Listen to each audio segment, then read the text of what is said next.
Hi అండి, welcome to Sukanya vlogs. ఎలా ఉన్నారండి? బాగున్నారా? నేను మీ సుకన్య.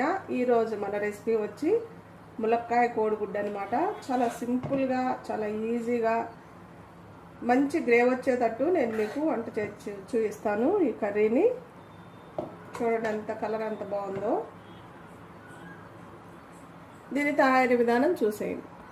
మనకి ముందుగా కావలసినవి టమాటాలు, అలానే ఉల్లిపాయలు, పచ్చిమిరపకాయలు, ములక్కాడలు అనమాట. ఇవన్నీ ఇలా కట్ చేసుకొని పెట్టుకున్నాను. ఇప్పుడు మనం కుక్కర్ తీసుకొని టమాటాలు వేసుకుందాం. ముందు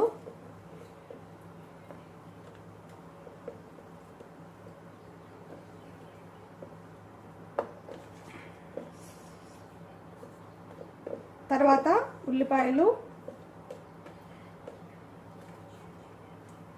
పచ్చిమిరపకాయలు, ములక్కాయలు కూడా వేసేసుకుందాం. మొత్తం కుక్కర్లో వేసుకోవటమే అన్నీ.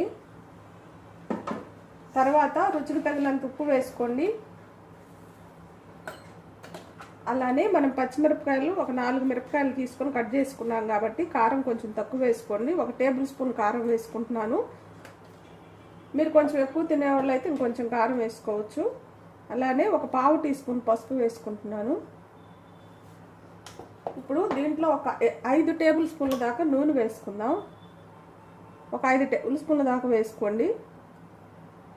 ఇవన్నీ వేసినాక ఒక చిన్న టీ గ్లాస్ నీళ్ళు వేసుకోండి. వీటిని ఒకసారి కలుపుదాం. ఇప్పుడు దీంట్లోనే కొంచెం కరివేపాకు వేసుకుందాం.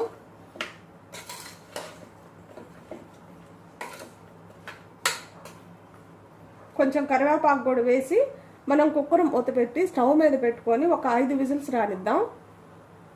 కుక్కర్ పెట్టి ఒక పక్క కోడిగుడ్లు ఉడికించుకోండి. కొంచెం ఉప్పు వేసుకొని నీళ్ళల్లో కోడిగుడ్లు ఉడికించుకోండి. కుక్కర్ 5 విజిల్స్ వచ్చిందండి ఇప్పుడు. కాకపోతే మనం ఆవిరి పోయినాకే మూత తీసుకోవాలి. మూత తీసుకొని ఒకసారి చూద్దాం.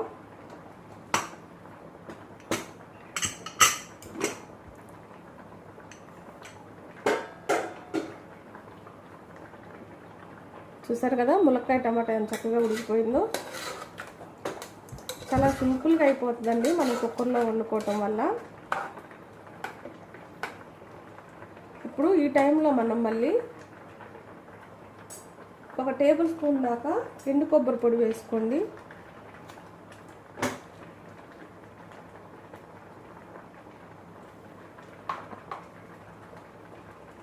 కొంచెం అల్లం వెల్లుల్లి పేస్ట్ వేసుకుందాం. దంచుకున్నది అనమాట. అప్పుడప్పుడు దంచుకొని వేసుకోండి, బాగుంటుంది. నిలవ ఉండదు, వేయకండి.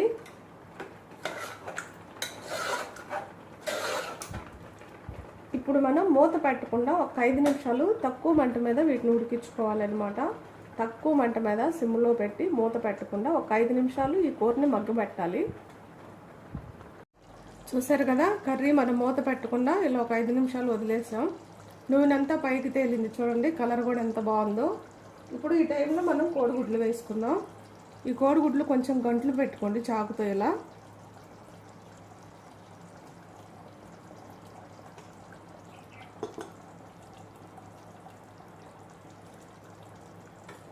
ఇప్పుడు వీటిని ఒక్కసారి కలిపి ఒక 2 నిమిషాలు ఉంచేసి స్టవ్ కట్టేసుకున్నాక మనం ఇలా ఉడికించటం వల్ల టమాటా అనేది చాలా మెత్తగా ఉడికిపోయి గ్రేవ్ కూడా చాలా బాగుంటుంది అనమాట. చూసారా, పిల్లలైతే కొంతమంది టమాటాలు, ఉల్లిపాయలు ముక్కలుగా కానొస్తే తినరు.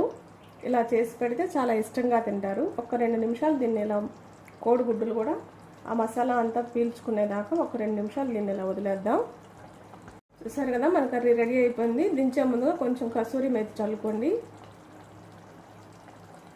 అలానే కొత్తిమీర సన్నగా తరిగి వేసుకోండి. స్టవ్ కట్టేసుకుందాం. దీన్ని ఒక బౌల్లోకి తీసుకుందాం. చూసారు కదా, మన కర్రీ బౌల్లోకి కూడా తీసుకున్నాం. చూడండి ఎంత బాగుందో గ్రేవీతో. చాలా తొందరగా అయిపోతుంది, అంతేకాదు చాలా రుచిగా ఉంటుంది. మనం గరం మసాలా లాంటివి కూడా ఏమి వాడకుండా ఈ ములక్కాయ గుడ్డు కూర చేసామన్నమాట. కొంచెం అల్లం వెల్లుల్లి పేస్ట్, కొంచెం కొబ్బరి పొడి వేసుకొని ఒక్కసారి మీరు ఇలా ట్రై చేయండి. ఎలా వచ్చిందో కామెంట్ చేయండి. నా వీడియోస్ కానీ మీకు నచ్చినట్టయితే లైక్, షేర్, సబ్స్క్రైబ్.